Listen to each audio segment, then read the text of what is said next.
Hello, good evening. I hope you can hear me. The first person to join this discussion, make sure you confirm whether you can hear me. I will proceed so that those who are joining me can proceed with me. Now, point number one, or the question I've asked as the head of the discussion is, can you account for your time? Can you account for the time that you have lived as an adult? I'm not talking about the time that you were still in school, because if I ask you to account, you will account for me. I was in high school, I was in college, I was in university, I was in the attachment, but I'm talking about a scenario where you are out of campus. You have started work, or you are simply not studying anymore. So you are there outside the world to do what other people need to do. Can you account for that particular time? I once got challenged by one of my friends and the neighbor at home. That guy is very rich. When I say very rich, I know what I'm talking about. And you can also relate to what I'm saying. If it is a car, a Konaso not one, a tractor not one, a lorry not one, a land not one, agriculture, animals like livestock, ng'ombe ya maziwa, very many things are Konazo. And this guy told me there is something in the year 2018. Nakajiambia, I'm going to, account for my time. Every year, I have to account for my time. Like by the end of 2018, ukianza 2019, you can ask yourself, what have I done in 2018 based on the resources? Others requires money, others requires yourself, your availability, and what you can do. So this guy took me around his farm. He actually took me around. The discussion almost took us 3 hours because I got to his homestead around 11 a.m. But tuliachana naye jioni, time yenye hata siongei maneno mingi, like I was like that guy aliachia college nusu. Alienda Eldoret pale college, kafika mahali kwa hii college hainisaidii. Hii college hainisaidii. He went back home. His mother was so much mad at him. Hata mimi niwaambia pia, nimekusikiza yote lakini college ungemalizia.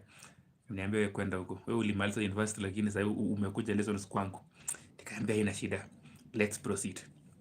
So what happened is that 2018 alijipea target moja. He could account for his target. He only purchased 2 cows. Just 2 cows. And those 2 cows akafanya kitu inaitwa AI, artificial insemination. Now, what happened is that in those 2 cows, then from there up to now, he's been selling milk kabisa. That's the target to 2018, kununua ng'ombe mbili, just 2 cows only, na alinunua.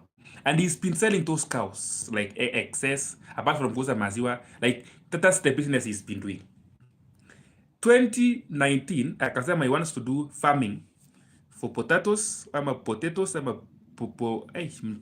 wa Kiambu, and mahindi. And that's what he did. Alikuwa na mahindi, alikuwa na viazi. He set up farming ya mahindi na viazi. But nowadays he's gone to potatoes completely because anapananga mahindi ya kuunda silage ya ng'ombe. But 2018 akaanzisha farming ya potatoes, 5 acres, hii ingine 5 acres. But there is something I need to appreciate about him. He got some small support from the mother. Actually, his dad passed on some times back. That is 2018. And everything went on very well. 2019. Now, 2020, because sasa yeye amekuwa nini like amekuwa farmer nini, akanunua machine. So target ya 2020 was to buy a machine chafkata ya kukata silage ya kukata napier grass. Of course alikuwa shamba na napier grass. Napier grass hakuweka kama one of the achievements because napier grass unalima shamba nusu yake unaweka mbolea, you do it yourself. So that's what he did. Now by 2020 akona napier grass, akona chafkata yenye amenunua 2020 now. So he was alikuwa anakata nini zake time yuko kwa shamba yake ya viazi na mahindi, alikuwa anakatakata masakari, napier grass yake na watu wengine pia, because at some point pia he was doing it for other people. That was 2020. And now kumbuka program ya ng'ombe ya dairy the two cows he purchased was running on well on that side. Now program ya viazi na mahindi, it's running on very well again. Are you together? Now huku anafanya kibarua pia ya kushaka masakari, like everything was running very well. Then now he got a wife. The wife was there running business in ako nyumbani anaensure like when mzee is out the farm suko ya viazi nini, wife ako nyumbani ana control katika nyumbani, and you know everything worked out for him akiwa na wife wake. Sawa, everything worked out so well. So by the year 2022 akanunua tinga, tractor. Unaitwa tractor ya kulima, tractor chembe nini, but of course I'm sure he took a loan at some point akaijasia. That was 2021. After hapo akaona yes niko na tractor, yeye ndio alikuwa anaendesha, akona dereva wake wa kusaidiana. Sasa kitu kingine akaenda gari yake personal, but CC personal sana, it was old model, so it can be working even in the farm. So there were so many things he was doing.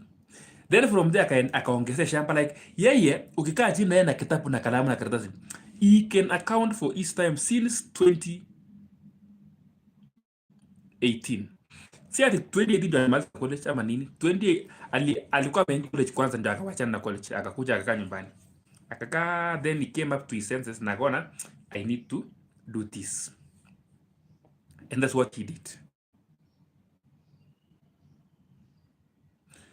Up to now ukifika kwake atakueleza in fact atakueleza mpaka next year anataka kufanya nini.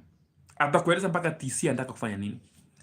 I think last year alikuwa ananiambia TC anataka kuongezea shamba because I feel like anataka kushift to dairy farming kwa shamba ingine pale kando. Ndio nyumbani iko ni yeye na bibi, hakuna kitu kingine ya kufanya hapo nyumbani. Nyumbani iko ni kwake mahali pa kupumzika. So dairy farming iko kwa shamba ingine yenye alikuwa na shamba fulani hapo kando around 10 acres. So that's for this year. Anunue shamba then hahamishe dairy farming. So hii shamba yako nayo na bibi yake, hiyo ni yake ya kuishi. Hakuna kupanda anything. Yeye tu. Ukiwa hapa hakuna kazi. Yeye na makarata yake na malori iko tu kama parking ya kwake. And everything is working for very well. So mimi nikakaa chini nikajiuliza, okay, I've been out of canvas for quite a while. Can I really account for the time I have been out of canvas? I realized there are some days I can't account for them. There are days I cannot account for them. There are days I don't know what I was doing. There are days I don't know what, like, najiuliza nilikuwa nafanya nini. But once that revelation came to me that each year must be something tangible, something I can show you, that's what I did. I've started doing that. Even this year, I have my own targets. In fact, 2 of them. I'm praying to God and nisaidie iwezekane. So I asked him, what will happen in a scenario whereby this year you wanted to do something, but of course we're human beings. Kuna vitu zitakatana ingiane. Utafanya aje? Akaniambia ikikatana kuingiana, haina shida. Haina noma. Hiyo pia unaiwaka hata kama ita delay mpaka next year ama hiyo mwaka ingine. Unless you change your mind out of, your you're being told, maybe you wanted to buy a car, then you realize, no, I don't need a car, I need a land first. So, you can change your priority, but ensure that each year there is something you can achieve.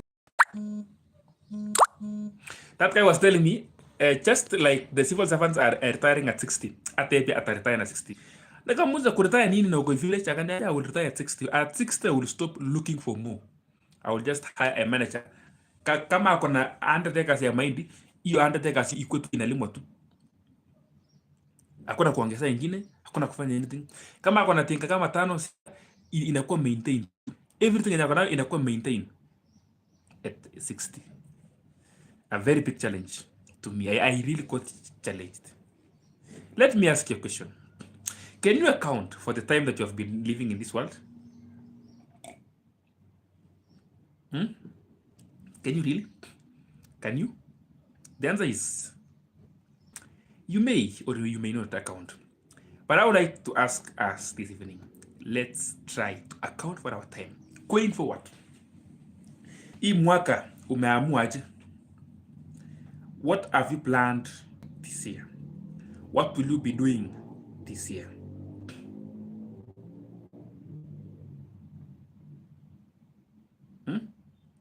What will you be doing?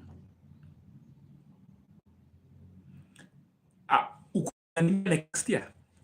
I wrote that down mine. I realized for the next 3 years, I'm sorted. And there are things I need to be doing. With the help of God and my friends and my parents and my neighbors, I will do it. Also with the help of my online followers, I will do it. Sawa. Yes. I would like to answer some questions if you have any question. Jasmine anasema, hey, I'm Jasmine. Okay, I'm ambassador. Benida Amos anasema, hi to you. Answer me. How do you want me to answer you? If you say hi to you. Royal Obare. Wacha bwana, unaandika vitu atuelewi. Thank you so much for joining ambassador at this particular time. That was my question. Can you account for the time you are living here? I don't have much to say. I wish you all the best. Thank you so much.